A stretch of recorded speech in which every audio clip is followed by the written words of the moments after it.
विज्ञान से जुड़ी ताजा तरीन खबरों के लिए सब्सक्राइब करें मार्वल साइंस यूट्यूब चैनल को और साइड में पड़े इस नोटिफिकेशन बेल को दबाएं ताकि हमारी वीडियो नोटिफिकेशन आप तक जल्द से जल्द पहुंचे।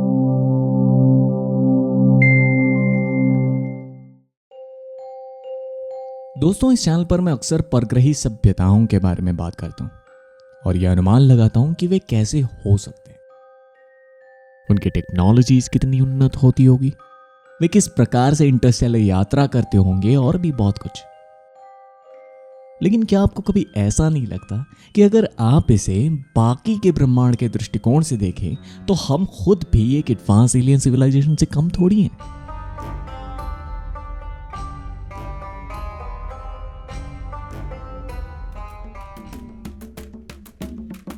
आज टेक्नोलॉजी ने हमारा जीवन इतना आसान बना दिया है और हमें इतनी सुख सुविधाएं प्रदान की है जिसके बारे में हम पहले कभी कल्पना भी नहीं कर सकते थे। इसने न सिर्फ मनुष्य का जीवन स्तर सुधारा है बल्कि इससे देश दुनिया के विकास के क्षेत्र में क्रांतिकारी बदलाव आए हैं।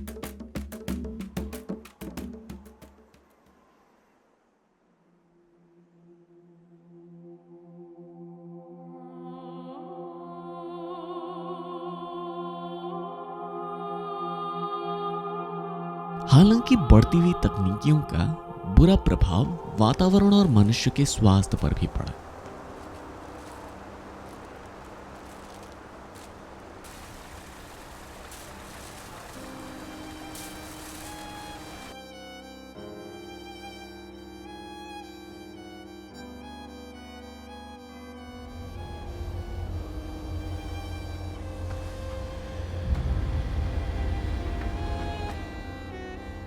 लेकिन अगर देखा जाए तो इस आधुनिक दुनिया में एक देश के लिए दूसरे देशों के मुकाबले मजबूत, ताकतवर और अच्छी तरह से विकसित होने के लिए विज्ञान और तकनीकी के क्षेत्र में नए आविष्कार करना बहुत आवश्यक है।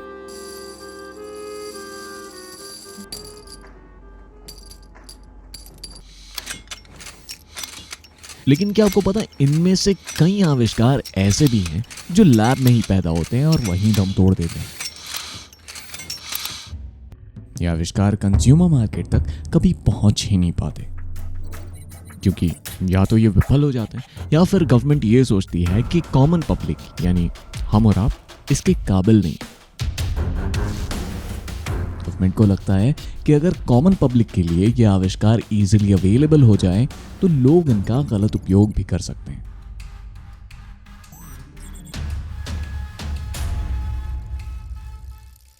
हाय, I'm जॉनी और आज मार्वल साइंस के इस एपिसोड में मैं आपको एक ऐसे डरावने फ्यूचरिस्टिक टेक्नोलॉजी के बारे में बताने जा रहा हूं जिन्होंने टेक्नोलॉजी की दुनिया में अपने कदम रखने से पहले ही तहलका मचा रखा है।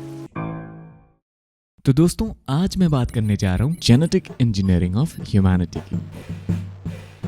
दोस्तों, मेरी दादी कहा करती थी टेक्नोलॉजी मानव की भलाई के लिए ही है, लेकिन लोग जितना इसका इस्तेमाल करते जाएंगे उतना ही उनके नर्क का मार्ग प्रशस्त होता जाएगा। ये बात जितना जेनेटिक साइंस में फिट बैठता है, मुझे नहीं लगता ये उतना किसी और विषय पर भी फिट बैठता होगा। अब आप इस लाइगर को ही देख लो। This is Zeus the liger. Zeus is a liger because his father is a lion and his mother is a tiger. He's a liger. He's huge. He is almost 900 pounds and over 11 feet tall.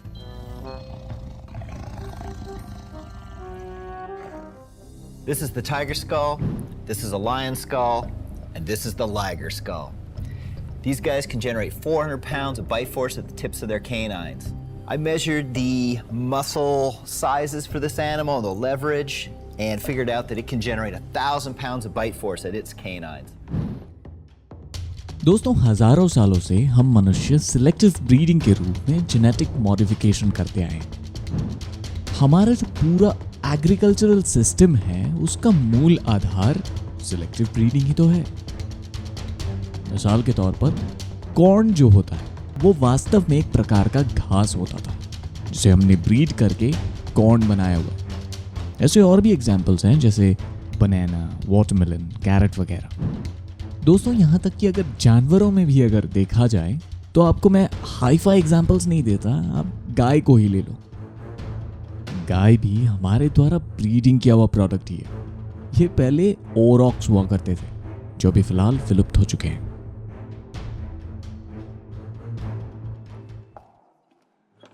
दोस्तों, modern genetics के आने से आज हमने वो क्षमता हासिल कर ली है जिससे हम हमारी ज़रूरतों के मुताबिक पेड़ पौधे या जानवरों के जेनेटिक्स को मॉडिफाई कर एक कंप्लीटली नई जाति को उत्पन्न कर सकते हैं।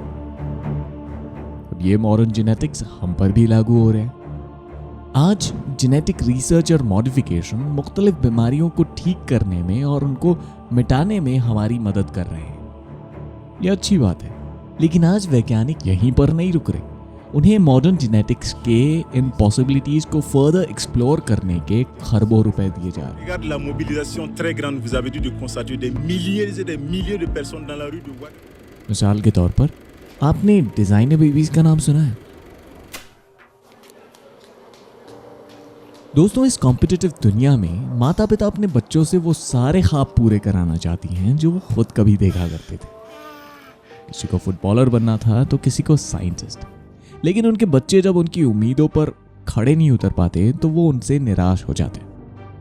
अब इस टेक्नोलॉजी के चलते भविष्य में अगर पेरेंट्स चाहे तो वो अपने बच्चों की जीन्स को मॉडिफाई कर उन्हें वही सारे गुण दे सकती हैं जो उन्हें उस बच्चे में चाहिए। इस प्रक्रिया से निकले बच्चों को डिजाइनर बेबीज कहा जाता है।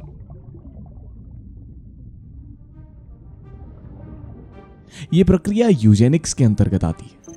Eugenics seeks to apply the known laws of heredity so as to prevent the degeneration of the race and improve its inborn qualities. I used to be a little shy and hesitant about designer babies because I was the first one accused of doing designer babies. I love it now. I think designer babies are the way of the world. I think that if we were doing this interview 100 years from now, we would say, hey, every baby is a designed baby.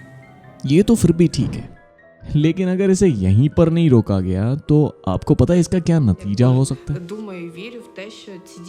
अगर इंसान अपने बच्चों की jeans को इच्छा अनुसार modify कर सकते हैं तो जरा सोचिए, डिजाइनर ह्यूमंस की आड़ में अनैतिक सरकार अपनी इच्छा अनुसार डिजाइनर सोल्जर्स भी बना सकते हैं, या फिर एक कंप्लीटली अलग स्पीसीज को जन्म दे सकते हैं जो हमारे मुकाबले कहीं ज्यादा ताकतवर हो। Think about super humans. In short, कुछ दिनों बाद हम अपने आप से ये सवाल कर रहे होंगे कि क्या हमने सृष्टि के अधिकारी बनकर ठीक किया, या फिर इसको प्रकृति के अधीन ही छोड़ देते तो सही होता।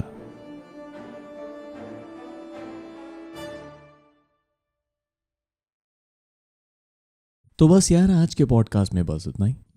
उम्मीद करता हूं कि आपको आज का एपिसोड पसंद आया, तो प्लीज इसे हर बार की तरह लाइक, कमेंट और शेयर करना ना भूलें। और अगर आप नए हो तो इस चैनल को सब्सक्राइब करो, नोटिफिकेशन का घंटा बजाओ, और मैं वादा करता हूं कि आपके लिए ऐसे ही वीडियोस रेगुलर बनाता रहूंगा। Until then, I'll see you in the next video.